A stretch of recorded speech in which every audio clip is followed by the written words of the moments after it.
Welcome to Secrets of Earth. I'm Patrick Viersma, your guide into the world's most remote corners. Today, we ascend from the deep and into the shallows, into a forest that grows beneath the waves, and into one of the most productive ecosystems our planet has built. Most of us think of a forest as a place of soil and sky, a collection of oaks, pines, or towering redwoods reaching for the light. But along the cold, temperate coastlines of the Pacific, from Southern California to Alaska, from Chile to South Africa, there is a forest that defies gravity. It is a world of amber light and ember shadows, where the trees are made of flexible ribbon, and the canopy is held aloft not by wood, but by thousands of tiny gas-filled bulbs. This is the Giant Kelp forest. It is one of the most productive marine ecosystems on our planet, a biological powerhouse supporting more species per square meter than almost any shallow water habitat in the ocean. Among those species, rockfish, harbor seals, leopard sharks, sunflower sea stars, lingcod, Garibaldi fish, and thousands more invertebrates too small to name.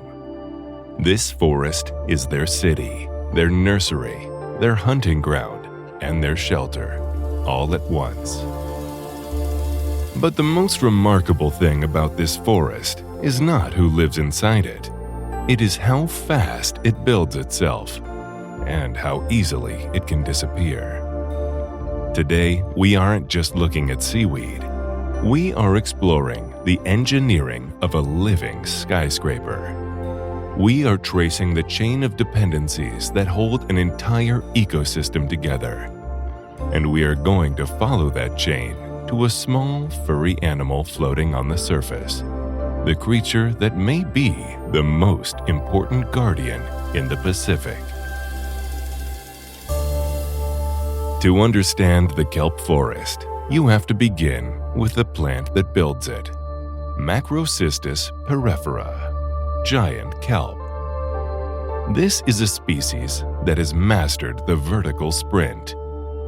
Under ideal conditions, cold, nutrient-rich, upwelled water and abundant sunlight, a single frond of giant kelp can grow up to 18 inches in a single day. Some records approach 2 feet. To put that into biological perspective, if a human infant grew at that rate during its first week of life, it would be taller than most NBA players by Friday. Giant kelp can reach heights of 30 meters, nearly 100 feet, and can live for several years, though individual fronds are constantly being produced and shed. A full, mature forest is not built in years like a pinewood or centuries like an old-growth redwood stand. Under the right conditions, it assembles in weeks. But this rate of growth presents a mechanical problem. How does a plant with no woody structure, no rigid cellulose, no solid foundation, remain upright in one of the most physically demanding environments on Earth? A coastline battered by Pacific swell, storm surge, and constant current. The answer begins with pneumatocysts. At the base of every long flowing blade, every individual leaf-like frond attached to the kelp's central stipe sits a small, oval, gas-filled bulb roughly the size of a grape. These are the forest's biological buoys. They are produced by the kelp itself, inflated with a gas mixture that is richer in oxygen than normal air, around 60% oxygen in some kelp species, compared to the 21% in the atmosphere above the surface. This gas-rich mixture makes the bulbs lighter than the surrounding water, generating enough lift to pull the heavy, trailing fronds upward toward the light.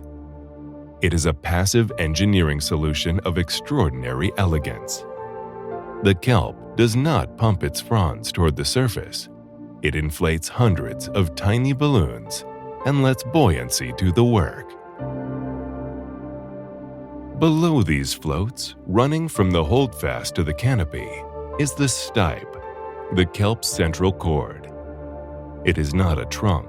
It has no wood, no rigid supporting tissue. It is more like a cable, flexible enough to bend at extreme angles without breaking, strong enough to resist the energy of a winter Pacific storm. Researchers have found that kelp stipes can absorb enormous mechanical forces by flowing with the current rather than resisting it. When a swell passes through the forest, the entire structure does not fight the wave. It moves with it, absorbing the energy in elastic deformation and releasing it harmlessly.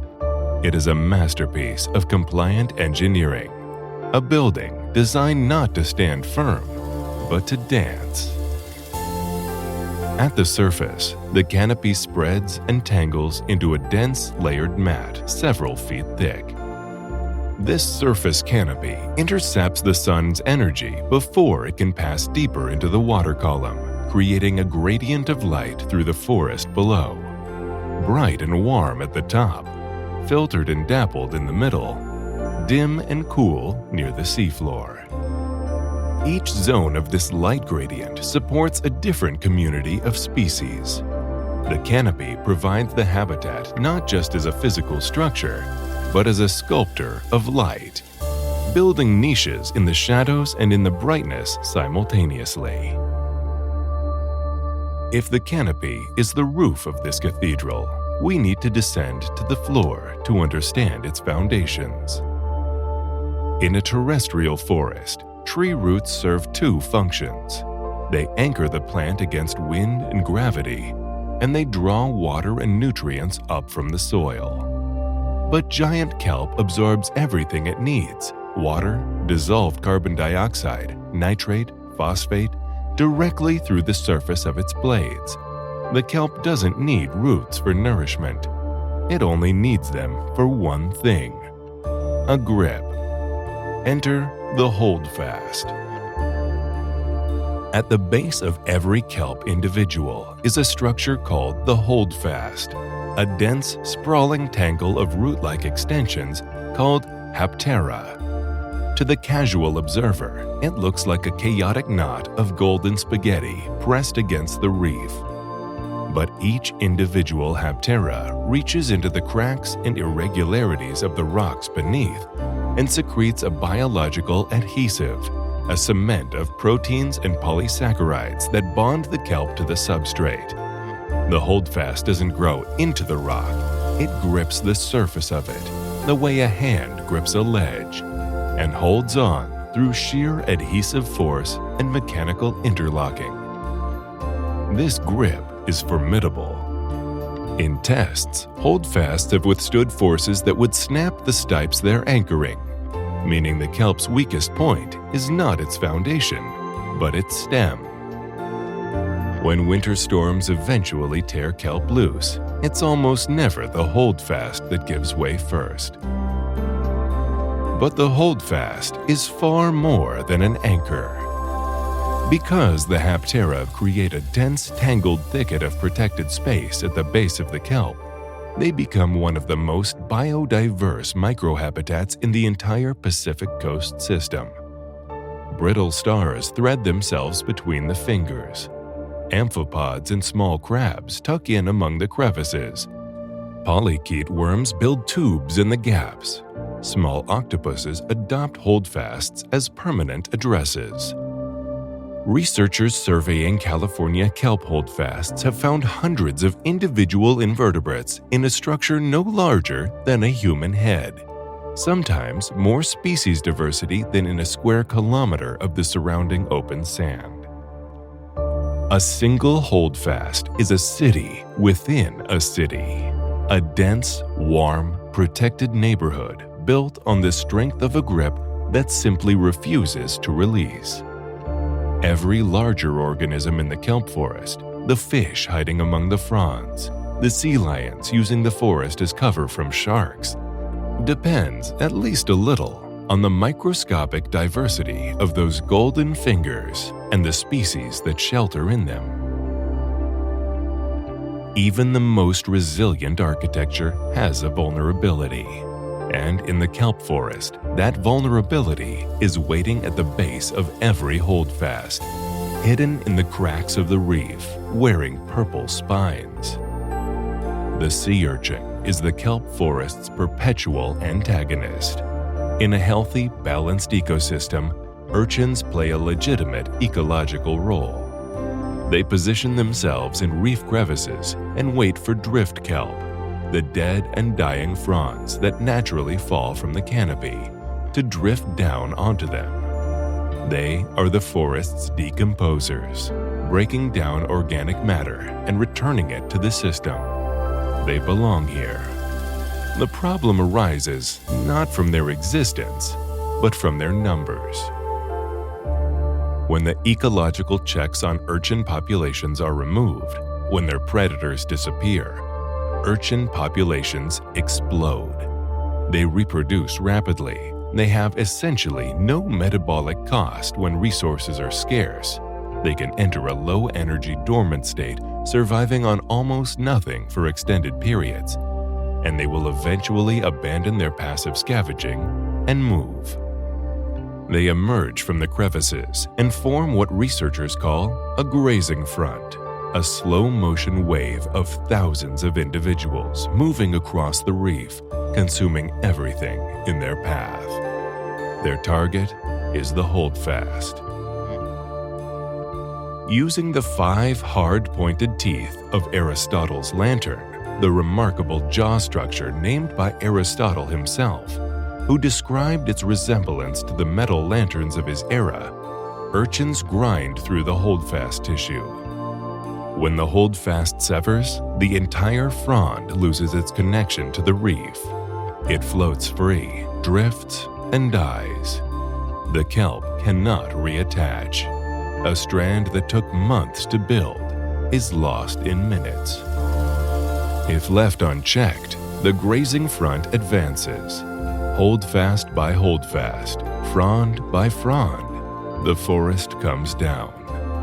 What remains is what marine biologists call an urchin barren, a desolate, featureless expanse of rock blanketed in urchins, stripped of everything else. In California and along the Pacific Northwest coast, satellite imagery has documented dramatic shifts between flourishing kelp forests and urchin barrens over periods of just a few years. The difference between these two states is not the presence of urchins. Both states have urchins.